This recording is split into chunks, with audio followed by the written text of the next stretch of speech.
The air in the executive suite of Sterling Global was always 5 degrees colder than the rest of Chicago, mostly because Julian Vane liked it that way.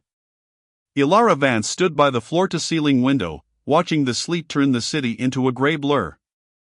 She had worked as Julian's lead project manager for 3 years, and in that time, she had never seen him smile, never heard him ask about someone's weekend, and certainly never seen him show a flicker of empathy. To the world, he was a visionary billionaire. To Ilara, he was a precision-engineered machine wrapped in a charcoal wool suit. The jet leaves in 40 minutes, Ilara. Why are you staring at the weather instead of reviewing the merger files?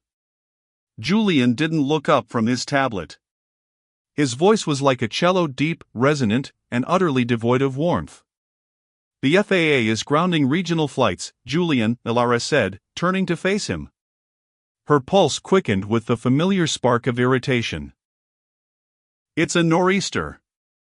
Flying a private light craft into the heart of the Canadian wilderness for a site visit today isn't just ambitious, it's reckless. Julian finally looked up. His eyes were the color of flint. The acquisition of the Yukon timberlands happens tomorrow morning, with or without us. I prefer to be there. If you're afraid of a little turbulence, stay. I'll have my coffee waiting when I return. It was the ultimate bait.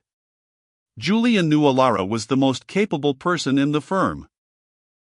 He also knew she never backed down from a challenge. I'm not afraid, she snapped, grabbing her briefcase. I'm logical.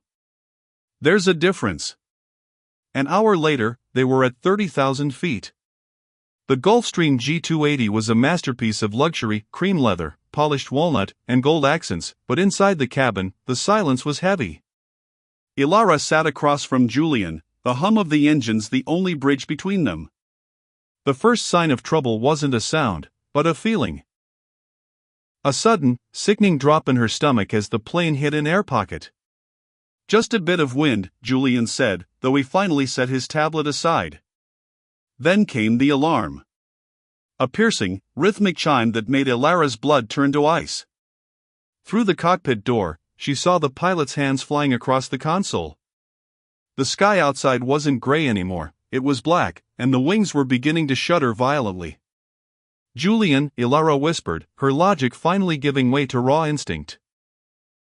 He didn't answer with words. For the first time in 3 years, he reached across the aisle and gripped her hand. His palm was surprisingly warm, his grip iron-strong. Look at me, he commanded. The machine man was gone, in his place was someone terrifyingly focused. Oxygen masks are going to drop. Put yours on. Strap in. Do not let go of the seat frame. Suddenly, a deafening crack echoed through the fuselage, the sound of metal screaming under impossible pressure. The plane tilted at a 45-degree angle. The cabin lights flickered and died, replaced by the rhythmic, haunting pulse of the red emergency strobes. Ilara looked out the window. They weren't in the clouds anymore. They were plummeting toward a jagged, endless sea of white and dark green. The mountains of the north were rising up to meet them like the teeth of a predator. We aren't going to make the clearing, the pilot screamed from the front.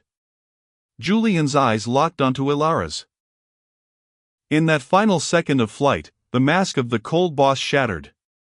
He didn't look like a billionaire, he looked like a man who realized all his money couldn't buy a second of safety. Ilara, tuck your head, he yelled over the roar of the wind. The world turned into a chaotic kaleidoscope of shattering glass, snapping pines, and the bone-jarring thud of impact. The last thing Ilara felt was the searing heat of a fire and the sensation of being thrown into a void of freezing, suffocating white. Then, there was only the sound of the wind. Ilara woke to a silence so profound it felt like a weight. Her vision was blurred, but as it cleared, she saw the wreckage of the jet scattered like broken toys across a snow-covered ravine. She was alive, but her legs were pinned. 10 feet away, Julian Vane was slumped against a tree, blood trailing down his forehead, staring into the treeline with a look of pure shock. But it wasn't the crash that had his attention. Emerging from the shadows of the towering pines was a man holding a rugged hunting rifle. He was dressed in worn furs and heavy canvas, his beard frosted with ice. He didn't look like a rescuer. He looked like a ghost. "You shouldn't have fallen here," the man said, his voice raspy from disuse. "There are people looking for me. And if they find you with me, you'll wish you had died in the sky." The stranger didn't move toward them to help. He stood like a statue against the backdrop of the darkening forest, his rifle slanted toward the frozen ground. The wind howled through the twisted metal of the fuselage, a mournful sound that seemed to echo the man's warning. "Help her," Julian croaked.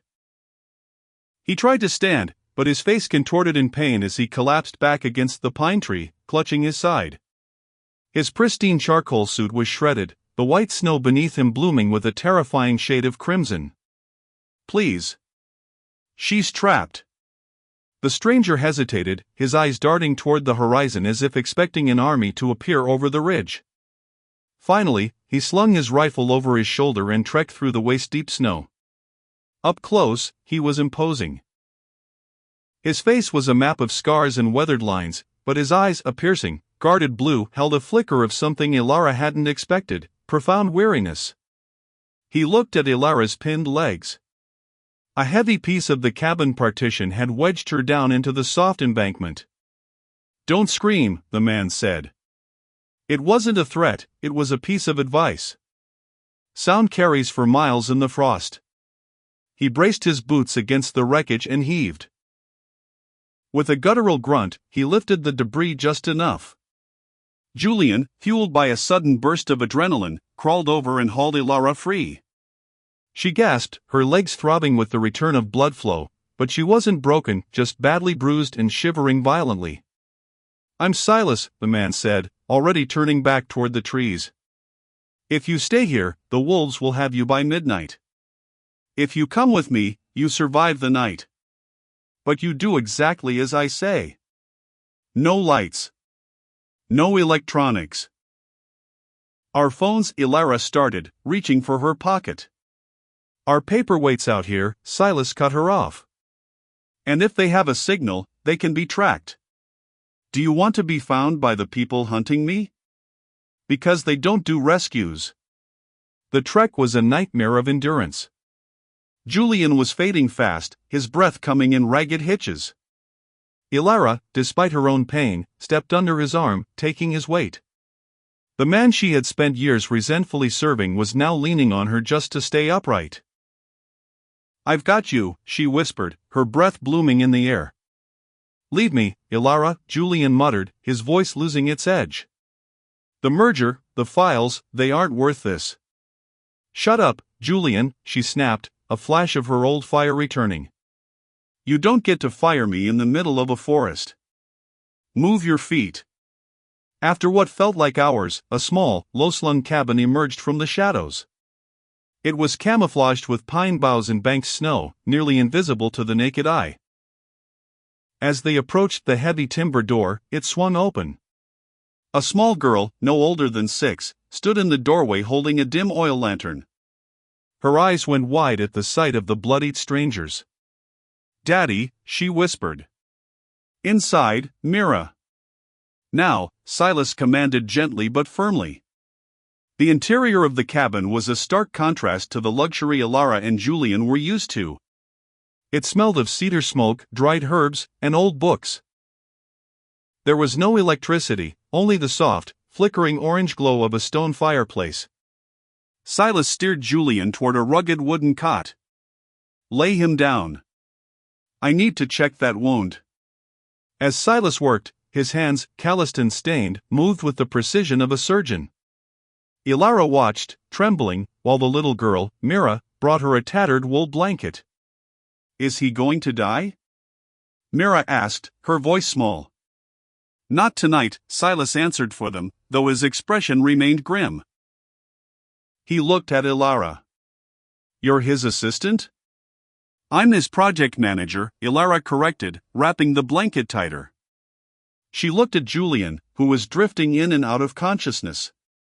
Without the armor of his desk and his millions, he looked smaller, more human.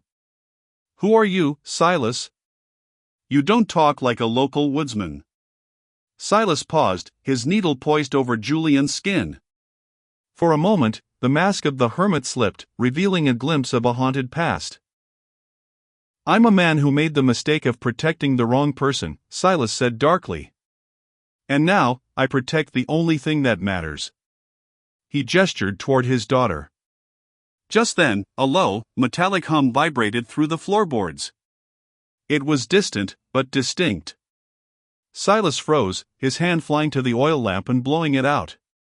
The cabin plunged into a terrifying, thick darkness. "They're early," Silas whispered. Ilara felt Julian's hand find hers in the dark, his fingers trembling. The cold boss and the resentful employee were gone. There were only two survivors, huddled together in a cabin full of secrets, listening to the sound of a helicopter circling somewhere high above the trees. The silence that followed the dousing of the lamp was more terrifying than the roar of the crashing plane. Ilara held her breath, her ears ringing with the distant, rhythmic thud-thud-thud of rotors. In the pitch black, she felt Julian's grip tighten on her hand. His palm was clammy, his breathing shallow, but he didn't make a sound. Silas was a shadow among shadows. He moved to the window, peering through a tiny slit in the heavy shutters. Mira sat perfectly still on the floor, her small hand clutching the hem of Ilara's coat. This wasn't a new drill for her, the child's composure was heartbreaking. The helicopter pass grew louder, the vibration rattling the tin cups on the wooden table, then slowly, agonizingly, it faded into the distance. "They're using thermal imaging," Silas whispered, his voice a low growl. "The storm is the only thing keeping them from landing. The snow is masking our heat signatures for now, but once the sky clears, this cabin becomes a beacon." He relit a single, small candle, shielding the flame with his hand. The dim light cast long, flickering shadows across the room. Silas turned his attention back to Julian, finishing the stitches on his side with grim efficiency. "You said they don't do rescues," Ilara said, her voice trembling. "Who are they?" "We work for Sterling Global. We have resources, we have influence. If we can just get to a radio, Sterling Global?" Silas paused, a bitter, hollow laugh escaping his chest. He looked at Julian, who was squinting against the pane. "You're Julian Vane. I thought I recognized the face from the journals." Julian coughed, wincing. "You read the financial journals in the middle of a wilderness?" "I used to write them," Silas said, tightening the bandage. "My name is Silas Thorne. I was the chief security officer for the Wayland Consortium before I disappeared." Ilara's eyes widened. She remembered the name. 5 years ago, the Wayland Consortium had collapsed overnight following a massive whistleblowing scandal involving illegal arms trafficking. The lead witness had vanished along with his young daughter, presumed dead in a car fire. "You're the one who took them down," Ilara whispered. "I took down the board of directors," Silas corrected. "But the shareholders, the ones who actually funded the operations, remained in the shadows. They've been hunting Mira and me ever since. They don't want justice. They want the encryption keys I took with me." The realization hit Ilara like a physical blow. They hadn't just crashed into the woods, they had crashed into a private war. As the night wore on, the temperature inside the cabin plummeted. Silas kept the fire low to minimize the smoke, forcing Ilara and Julian to huddle together on the small cot for warmth. Julian, usually so guarded about his personal space, didn't pull away. In the quiet hours of the morning, his fever broke, leaving him weak but lucid. "Ilara," he murmured, his voice cracking. "I'm sorry." She looked at him, surprised. "For the crash? You didn't pilot the plane, Julian." "For the 3 years before the crash," he said, staring at the rough-hewn beams of the ceiling. "I thought if I stayed cold, I stayed in control. My father, he lost everything because he was too soft with his partners. I promised myself I'd never let an emotion cost me a deal. But sitting in that plane, watching the ground come at us, I didn't think about the merger. I thought about how I never even knew your middle name. Ilara felt a lump form in her throat. It's Rose. And I hated you most days, you know. I had a resignation letter saved in my drafts for 18 months. Julian let out a weak, genuine chuckle. Only 18 months? I'm surprised you lasted that long. For a moment, the tension of their surroundings vanished, replaced by a strange, fragile intimacy. They were no longer the titan of industry and his subordinate, they were just two people trying to stay warm in a world that wanted them cold. Their peace was shattered at dawn. Silas, who had been dozing by the door with his rifle across his knees, suddenly bolted upright. He pressed his ear to the wood. "Silas?" Ilara asked, her heart hammering. "Snowmobiles," he said, his face turning pale. 3 of them. They found the crash site and tracked the blood trail before the fresh powder could cover it. He turned to Ilara and Julian, his expression desperate. "I can't fight them and protect Mira at the same time. There's a cellar under the floorboards behind the stove. It leads to a crawlspace that exits near the creek. You take Mira and run. Follow the water downstream. There's a ranger outpost 5 miles south." "What about you?" Julian asked, struggling to sit up. "I'm the one they want," Silas said, checking the bolt on his rifle. "I'll lead them north, away from the creek." "No," Mira cried, reaching for her father. "Go!" Silas commanded, his voice cracking. As Ilara grabbed Myra's hand and Julian leaned heavily on a makeshift crutch, a loud, amplified voice boomed from the woods outside, echoing through the frost-covered trees. "Silas Thorne. We know you have guests. Hand over the keys, and we might let the girl live." Ilara looked at Julian. The cold boss was gone. In his eyes was a fierce, protective fire. He looked at Silas, then at the terrified little girl. "We aren't running," Julian said firmly. "If they want a fight, we'll give them one. But we do it together." The air in the cabin turned electric. Outside, the low idle of snowmobiles vibrated through the floorboards, a mechanical growl that signaled the end of their sanctuary. Silas looked at Julian, startled by the billionaire's sudden defiance. "You're a businessman, Vane," Silas hissed, his knuckles white around the grip of his rifle. "You know when to cut your losses. Take the girl and go. This isn't a board meeting, these men are professional cleaners." "I know exactly who they are," Julian replied, his voice regaining that terrifying, calm authority he used to crush competitors. He turned to Ilara. "The briefcase. The one you pulled from the wreckage. Is the satellite uplink still inside?" Ilara blinked, her mind racing. "It is, but the antenna was snapped in the crash. It's useless for a call." "It's not useless if we use the copper wiring from Silas's radio," Julian said, his eyes darting around the room, calculating. "Silas, you have a perimeter of traps, don't you? This cabin wasn't built just for shelter." Silas nodded slowly. "Tripwires to the north. But they have heat-seeking tech. They'll see us coming." "Not if we create a larger heat source," Ilara intervened, her project manager brain clicking into gear. She looked at the heavy wood stove. "If we vent the heat through the floorboards instead of the chimney, we can mask our movements with a thermal cloud. We can confuse their sensors." The next 20 minutes were a blur of high-stakes improvisation. While Silas moved to the windows to provide cover, Ilara and Julian worked in the cramped space behind the stove. Julian, despite his bandaged side, stripped wires with a kitchen knife, his hands steady. "You're surprisingly good with your hands for a man who pays people to tie his shoes," Ilara whispered as they worked side by side. "I grew up in a machine shop in Detroit," Ilara, Julian said, a ghost of a smile appearing. The silver spoon story was just better for the stock price. As they worked, Ilara's hand brushed against a heavy, leather-bound satchel tucked under the floorboards near the vent. It fell open, spilling out documents and a series of photographs. She froze.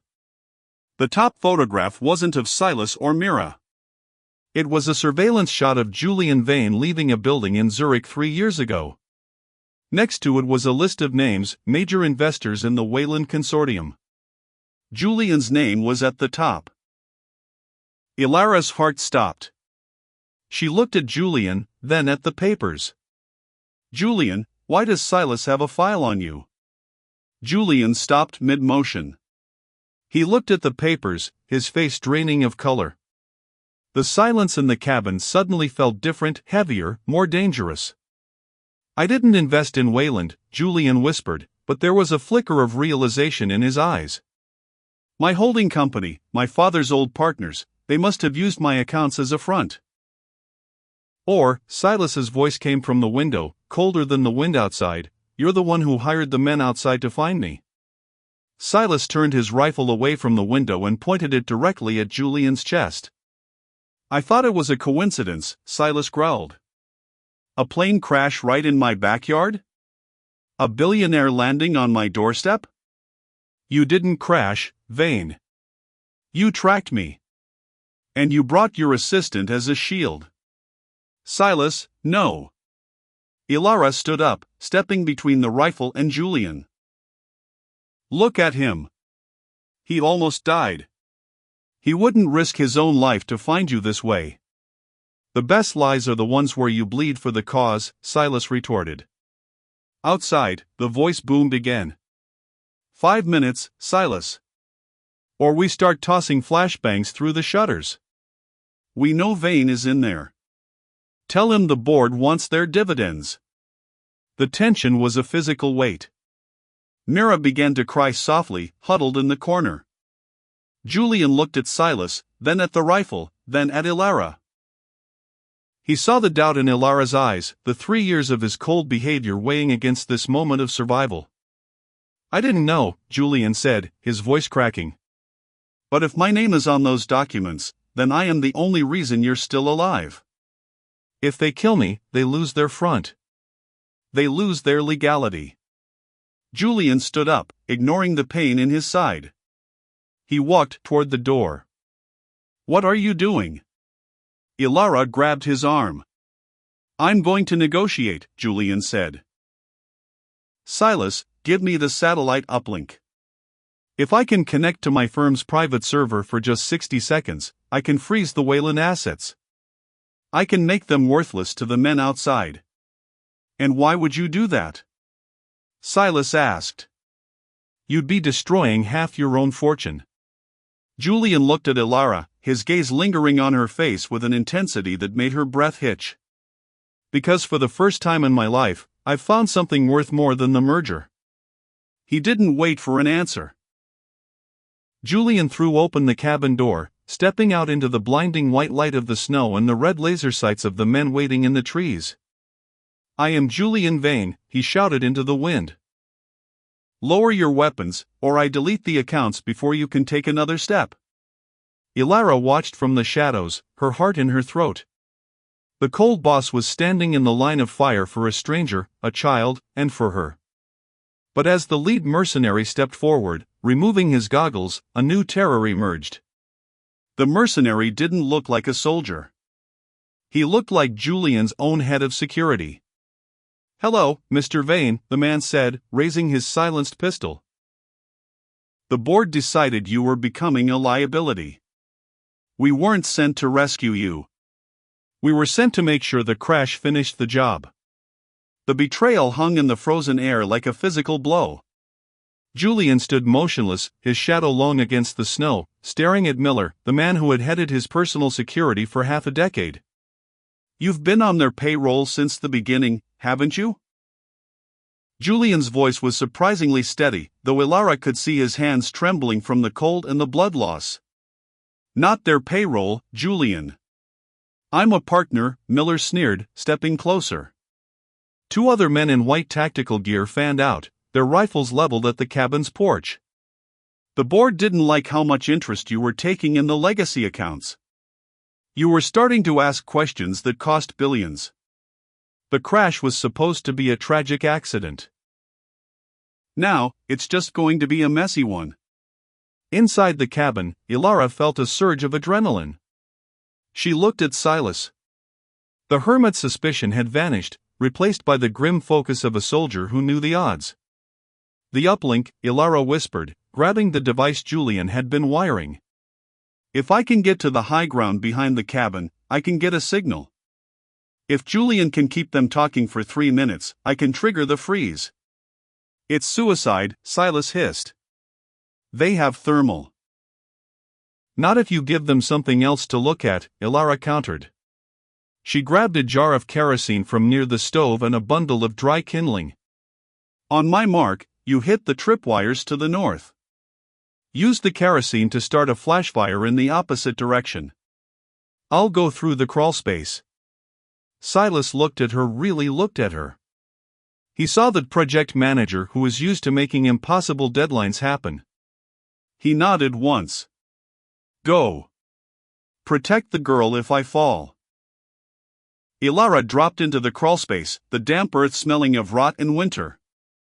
She dragged herself through the narrow tunnel, her heart hammering against her ribs. She emerged 50 yards behind the cabin, hidden by a dense thicket of frosted hemlock. In front of the cabin, the standoff reached its breaking point. Enough talk, Julian, Miller growled, raising his pistol. Give us the encryption keys Silas Thorne is holding, and I'll make your end quick. I don't have them, Julian said, taking a defiant step forward, shielding the cabin door with his body. And even if I did, a man like you wouldn't know what to do with them. You're a lapdog, Miller. Boom. A massive fireball erupted to the north as Silas's trap ignited the kerosene. The mercenaries instinctively turned toward the blast. Now! Ilara screamed internally. She scrambled up a jagged rock face, her fingers bleeding as she clawed at the ice. She reached the summit of the ridge and held the satellite uplink toward the sky. The screen flickered. Searching. Searching. Connected. Julian. Now, she yelled, her voice echoing across the ravine. Julian didn't hesitate. He pulled a small, silver thumb drive from his inner pocket, the one he always kept on his keychain, and held it up. Miller. The authorization is live. Look at your phone. Miller's wrist-mounted tablet chirped. His face went from murderous to panicked as he watched the numbers on his screen plummet. The Wayland offshore accounts, the blood money he had killed for, were being diverted into a public whistleblowing escrow. You son of a! Miller turned his gun back to Julian. Crack! A single shot rang out, but it didn't come from Miller. Silas Thorne was leaning out of the cabin's attic vent, his vintage hunting rifle smoking. The bullet caught Miller in the shoulder, spinning him around. Cover! The other mercenaries shouted, opening fire on the cabin. Ilara, get down! Julian screamed. He tried to run toward the ridge, but his leg gave out. The world dissolved into chaos. Bullets ripped through the cabin's timber. Silas was pinned down. One of the mercenaries spotted Ilara on the ridge and began to climb, his tactical boots crunching the ice with terrifying speed. Ilara looked at the uplink. It was 90% complete. Just a few more seconds, she prayed. The mercenary reached the top of the ridge, his face a mask of cold professional violence. He raised his rifle, pointing it directly at Ilara's head. End of the line, Rose, he muttered. Suddenly, a weight crashed into the mercenary from the side. It was Julian. He had crawled and stumbled his way up the back of the ridge, using his last ounce of strength to tackle the man. They tumbled into the snow, a blur of charcoal wool and white camo. The link, Ilara. Finish it! Julian roared as he struggled to hold the much stronger man back. Ilara hit the final enter key. Upload complete. At that exact moment, a new sound filled the air. Not the hum of the mercenaries' snowmobiles, but the thunderous, earth-shaking roar of heavy military rotors. 4 Black Hawk helicopters crested the mountain line, bearing the markings of the International Task Force. The encryption keys hadn't just moved money. They had sent a distress signal to every major law enforcement agency in the hemisphere. The mercenaries froze. They knew they were outgunned. Miller, clutching his bleeding shoulder, looked up at the sky and realized the cold boss had finally closed the deal. Julian let go of the mercenary and slumped into the snow, his breathing ragged. Ilara ran to him, sliding down the embankment and pulling his head into her lap. "We did it," she sobbed, pressing her forehead against his. "Julian, look at me. It's over." Julian looked up at her, his eyes glassy but filled with a warmth she had never seen in Chicago. "I told you. I wanted my coffee waiting when I returned." He closed his eyes as the first of the paratroopers began to descend through the trees. The transition from the freezing silence of the Yukon to the sterile white of a hospital room was jarring.